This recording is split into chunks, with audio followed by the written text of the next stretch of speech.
இந்தியாவில் ரசாயன உர தட்டுப்பாடு அபாயம் உருவாக்கியுள்ள நிலையில் விவசாயிகள் சிந்திக்க வேண்டிய ஒரு செய்தி தொகுப்பை பார்க்கலாம்.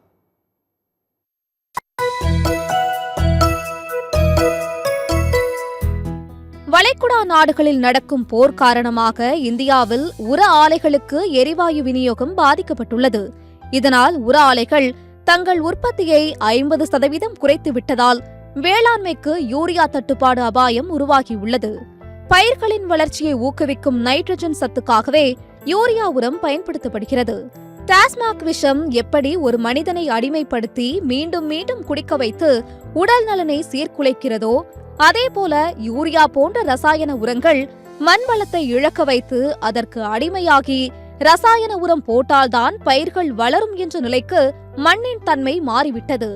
வளம் இழந்த மண்ணில் விளையும் உணவுகளில் சத்துக்களின் பாதுகாப்பே கேள்விக்குறிதான். இந்த யூரியாவை முதலில் 1773ஆம் ஆண்டு பிரான்ஸ் வேதியியலாளர் ஹிலாரி மரின் ரூயல் மனித சிறுநீரகத்தில் இருந்து கண்டுபிடித்தார். அதன் பின்னர் 1828ஆம் ஆண்டில் ஜெர்மன் வேதியியலாளர் ஃபிரெட்ரிக் வோலர் ஆய்வுக்கூடத்தில் கண்டுபிடித்த யூரியாதான் உலகின் முதல் செயற்கை உரம். 1960ஆம் ஆண்டுக்கு பிறகு, அதாவது பசுமை புரட்சிக்கு பிறகே இந்த யூரியா உரம் இந்தியாவில் நுழைந்தது. யூரியா உரம் வருவதற்கு முன்பு நம் முன்னோர்கள் மாட்டுச்சாணம், தழைச்சத்து போன்ற இயற்கை உரங்களை பயன்படுத்தி மண்ணை உயிரோடு வைத்து வேளாண்மையில் செழித்தார்கள். யூரியா என்பது நைட்ரஜன் உரம். இதில் 46% நைட்ரஜன் இருக்கு. மற்ற உரங்களுடன் ஒப்பிடும்போது அதிக நைட்ரஜன் யூரியாவில் தான் இருக்கிறது. இதனாலேயே யூரியாவை நிலத்தில் போடும்போது பயிர்கள் பச்சை நிறத்தில் நன்கு வளர்கிறது. யூரியா உரம் போடும்போது நேரடியாக பயிர்களுக்கு போகாது. மண்ணில் ஒரு செயல்முறை நடக்கும். மண்ணில் இருக்கக்கூடிய பாக்டீரியாக்கள் யூரியாவை சிதைத்து முதலில் அமோனியாவாகவும் பிறகு நைட்ரேட்டாகவும் மாறுகிறது. இது தாவரங்களுக்கு தேவையான நைட்ரஜனை வழங்கும்.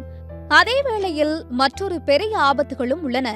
யூரியாவை அதிகப்படியாக பயன்படுத்தும் போது நச்சுத்தன்மை வாய்ந்த அமோனியா வாயு காற்றில் கலக்கிறது.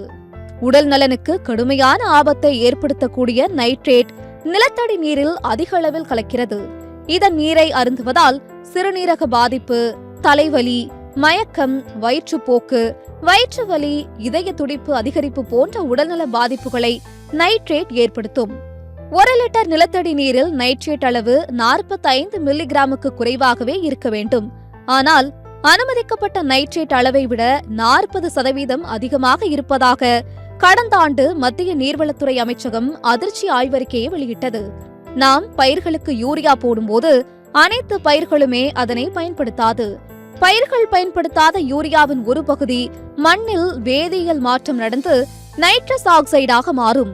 இந்த நைட்ரஸ் ஆக்சைடு காற்றில் கலந்து காற்று மாசடைவதுடன் வெப்பத்தை இழுக்கும். இதனால் பூமியில் வெப்பநிலை அதிகரிக்கும். நைட்ரஸ் ஆக்சைடின் திறமை கார்பன் ஆக்சைடை விட 300 மடங்கு அதிகம் என்கிறார்கள் வேதியியலாளர்கள். ரசாயன உரங்களுக்கு பின்னால் இவ்வளவு ஆபத்துகள் அரங்கேறிக் கொண்டிருக்கும் நிலையில் அதை விவசாயிகள் வாங்கி பயன்படுத்த மத்திய அரசு ஒவ்வொரு ஆண்டும் பல லட்சம் கோடிகளை மானியமாக ஒதுக்குகிறது. நிலம், நீர், காற்று, உணவு என அனைத்தையும் நஞ்சாக்கும் ரசாயன உரங்களுக்கு மானியங்களை அள்ளிக் கொடுக்கும் அரசுகள் அதை தவிர்த்து இயற்கை வேளாண்மை செய்யும் விவசாயிகளுக்கு எந்த ஊக்கத்தொகையும் கொடுப்பதில்லை.